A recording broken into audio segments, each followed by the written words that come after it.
So are you wondering if flipping houses still make sense for 2021? Then you've come to the right place. 2020 was an insane year, and it doesn't even look like 2021 is going to be much different. So we have seen the Texas real estate market go bananas since this whole thing started. Prices are going through the roof. We have record-setting low months of inventory. We have contractors that are hard to find, material costs that's blowing up. They're getting so expensive, so ridiculous. And it's very fair for you to be asking yourself, does it even make sense to either get into flipping houses or even continue flipping houses? In this video, I'm actually going to show you what it is that we look at that's determining whether or not we're going to be flipping houses, for how long, and everything that we look at. This way you have the tools and the resources for you to make your own best decision on whether or not the market that you're interested in flipping makes sense for 2021. So with that being said, let's get into the show.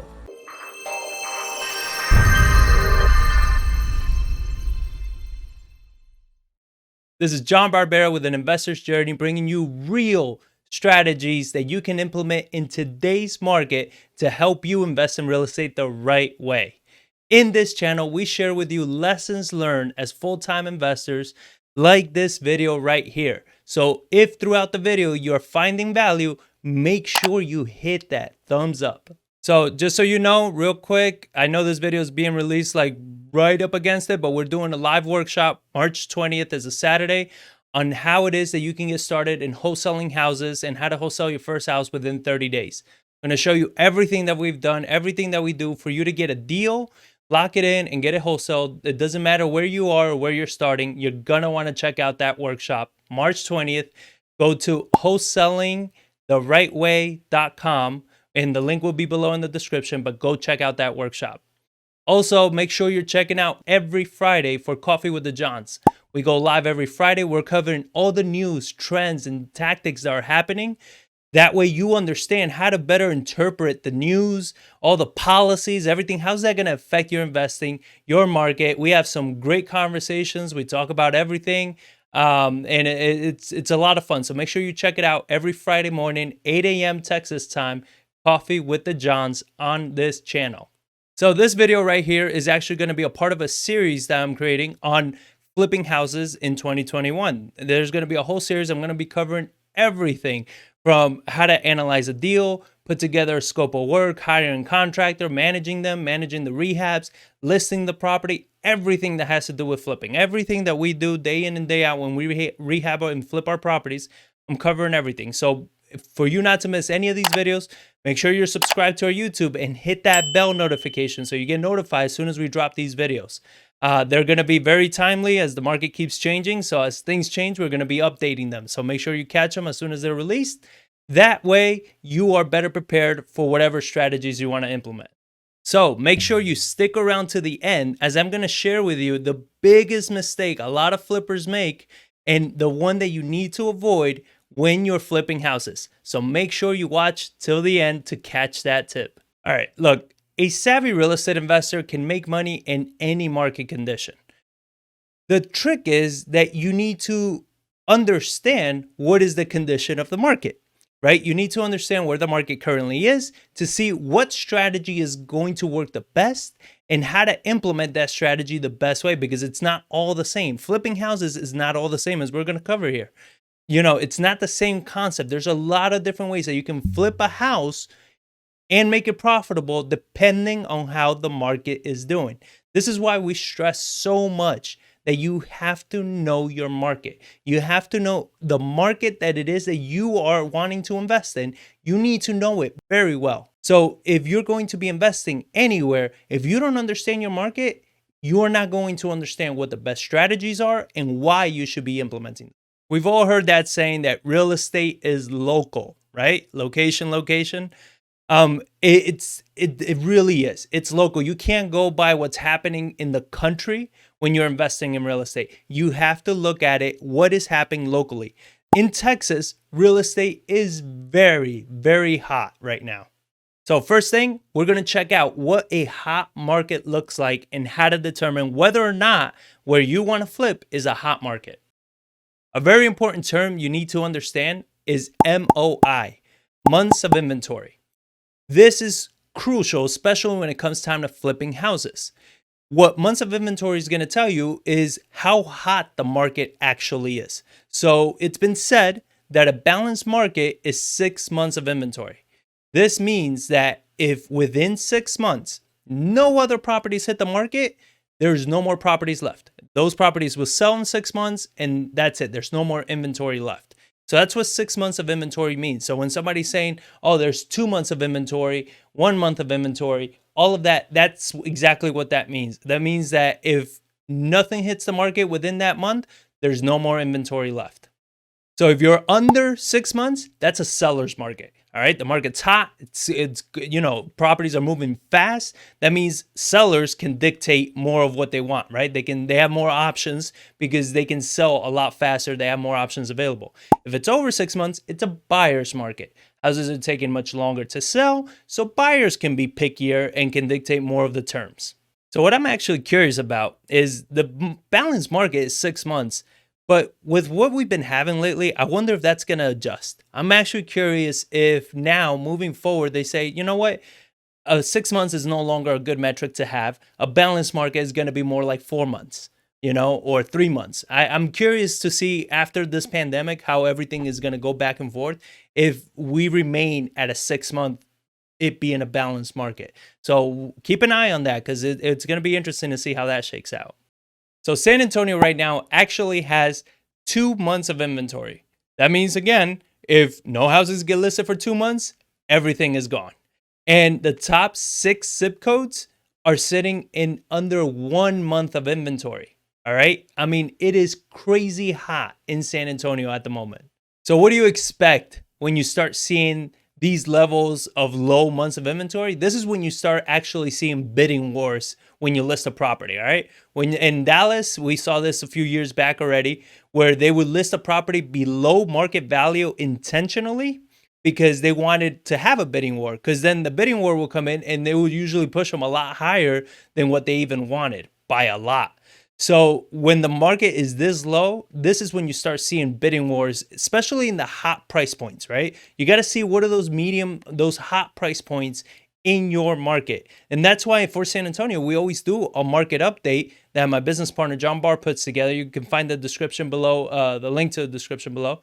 So you're going to be able to check that out and see how it is that we determine which are the hottest price points and then which are the hottest zip codes within those price points to see where it is that we want to be investing.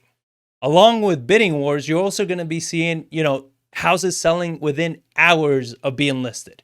You're going to be seeing, if you're a real estate agent that represents buyers, you're going to be seeing a lot of buyers pissed off because every time they submit an offer, it's gone. They submit an offer, it's gone. And it's something that, a house goes live, people are buying sight unseen. I mean, it's insane. They're buying, a house is a serious investment, right? It's a big purchase. And people are buying it sight unseen. They're just never been to the house, nothing. The house hit the market and somebody's already putting a full price offer or then some, like even going way over price. So you're seeing that. You're also seeing that people are starting to pull back from concessions, from contingencies, from option periods where they wanted to make their offer a lot more appealing. So then they're saying, here's the offer. Maybe it's exactly at asking price, no contingencies, no option period, no nothing. Here's the offer. If things go south, it is what it is. I'm still buying the house. Like, the risk that people are willing to take in a hot market are insane. Man, that sounds like a great market to be flipping in, right? Not exactly. So let's actually look at the components that you need to keep in mind when it comes time to determining whether right now is the right time to flip or not. So now that you determined whether you have a hot market or it's a balanced market or whatever, which, I mean, right now, the US is kind of all over the place with real estate, but unless you're living in one of the craziest areas, you're pretty much probably in a hot real estate market.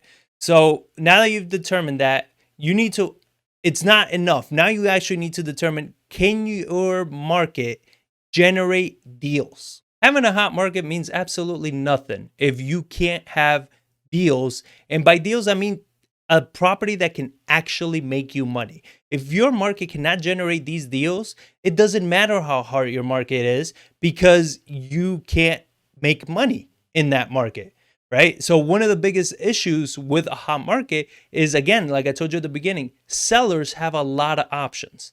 And when sellers have a lot of options, they don't really have to settle for your offer, right? And if your offer is lower and you have like what we have in Texas, we have a lot of new investors or wholesalers that are willing to come in and say, yeah, I'll pay you whatever the hell you want for your house.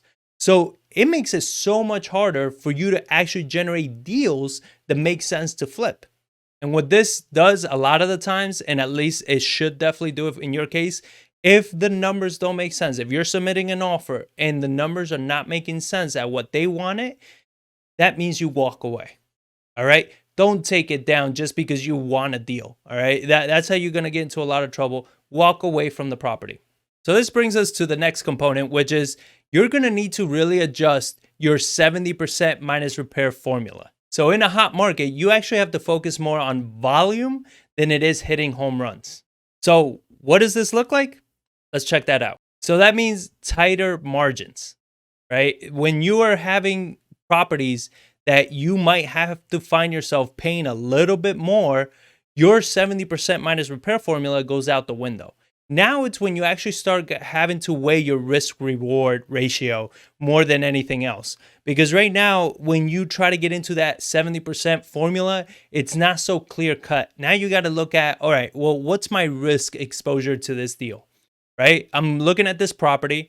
It's not your typical 70% minus repairs, but it's in an area where the work that it needs is cosmetic, right? Maybe very light cosmetic. It's not very risky rehab. I don't have to do a full gut or something like that.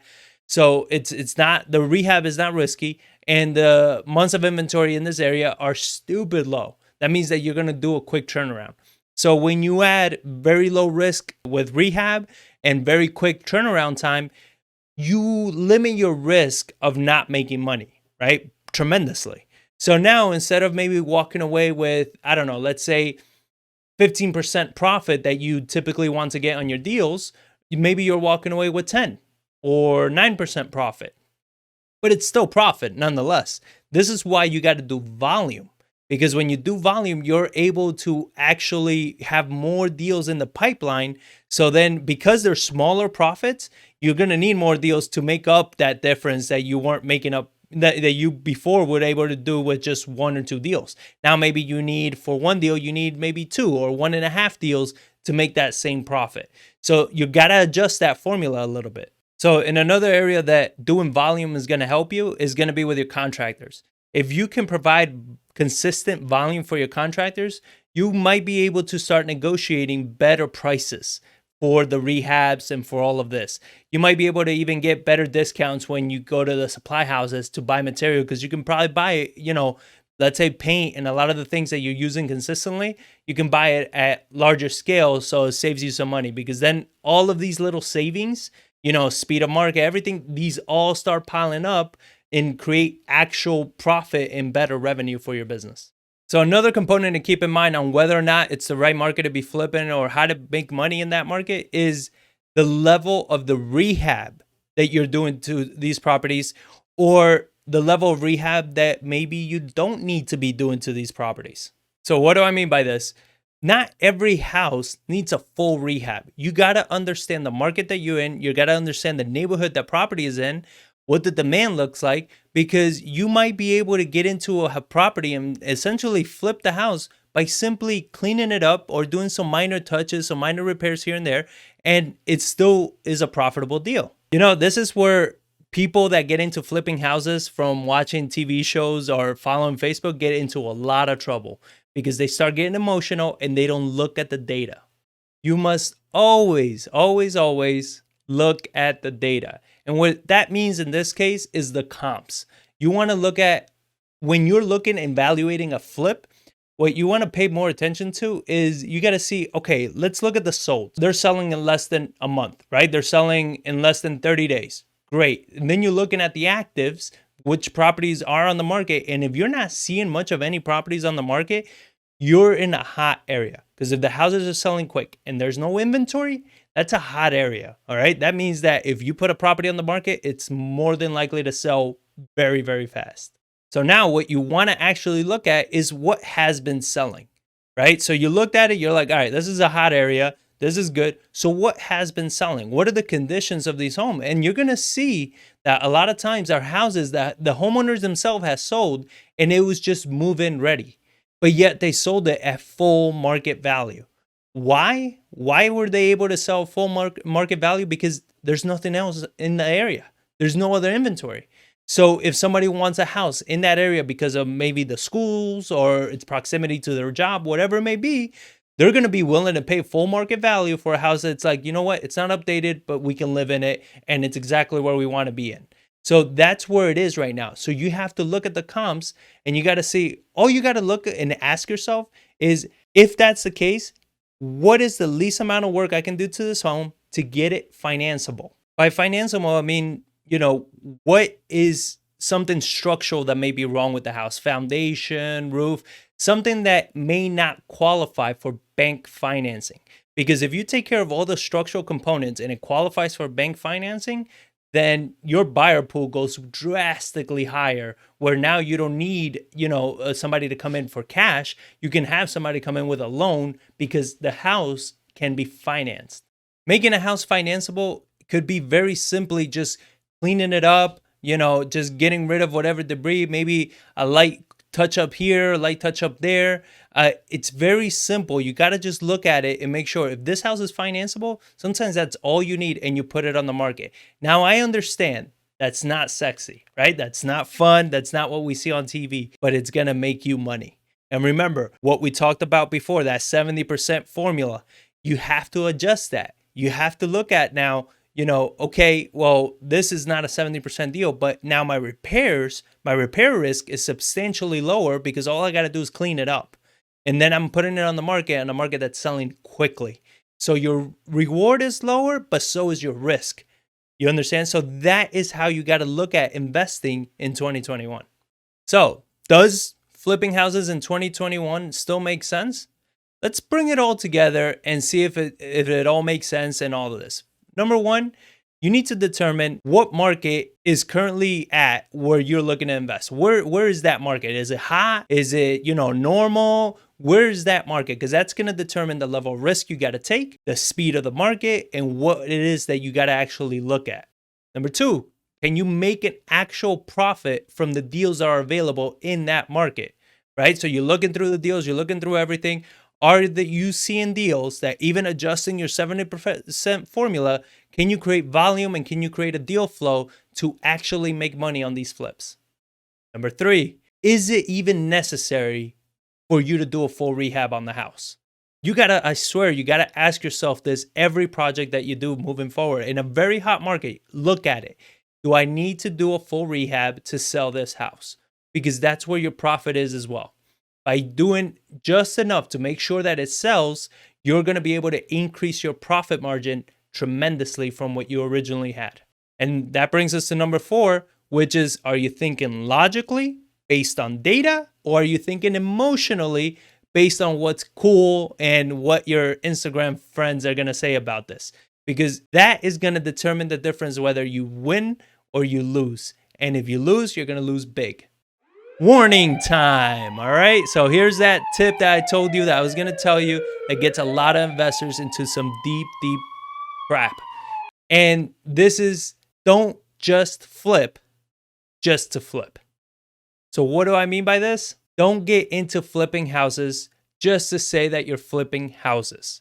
All right. Because if you are doing any kind of investing, if you're using your money, this is how you're going to lose all your money. If you're borrowing money, this is how you're going to burn relationships with private money lender. You're going to get foreclosed on with your hard money lenders. This is where you get into some serious, serious trouble because you are looking to flip houses just because you want to flip houses. Sometimes it just does not make sense. And you need to be okay with that. This is why, like I said at the beginning, a savvy real estate investor can make money in any market condition. And it's not always using the same strategy. All right. So you need to be aware. If your market does not hit any of the criterias or anything that makes sense for you to make money, guess what? That's not where you want to be flipping houses in. You might want to do something else. Maybe in that market, you do buy and hold or you do other strategies, but you got to understand the market that you're in. Many people are just getting into trouble because they're buying deals that, or as they're buying it, they're not showing any profit, but they're doing so because they're saying, look how fast the market's going up. By the time I'm done, I'm going to make that money back. That is the most dangerous way to even look at it. You've all heard this saying, you make money when you buy. All right. It hasn't changed. What you got to look at, and yes, that thought process does happen in a hot market where you can buy a house thinking that you're going to make maybe 20 grand in profit. And then by the time you're done, you go list it and you ended up making 25, 30 grand, maybe more in profit because prices went up. But you can't go into that thinking that way because tomorrow is not promised today. We don't know what tomorrow is going to bring. We don't know what the market's going to do tomorrow. We don't know what's going to happen if another black swan event happens. We don't know that. So you don't want to get into a real estate investment thinking that, the market is going to go up, hopefully, and pull me out of this. That is very, very bad habits that you're building. And guess what? When the market does correct and it does get back to normal, if it ever does, you're going to be full of bad habits that is going to put you out of business. Don't do that. It needs to make money when you buy. If it makes you more by the time you sell, even better. That's icing on the cake. But it needs to make money when you buy. Flipping houses is a very, very risky business. So don't take it lightly. Don't think that you're going to be able to get pulled out or it's going to be okay or you'll figure it out as you go. It's a lot of risk. It's a lot of risk. Don't take it lightly. Be smart. Do it right. So if you want to learn step by step how it is that we flipped a house in 1 week and made 40 grand without doing any of the heavy rehabs and taking all that risk, then you're going to want to click on this video right here where I walk through the whole process, how we did it and everything. And you have this video right here with more training. So thank you all for watching and I will catch you guys on the next episode.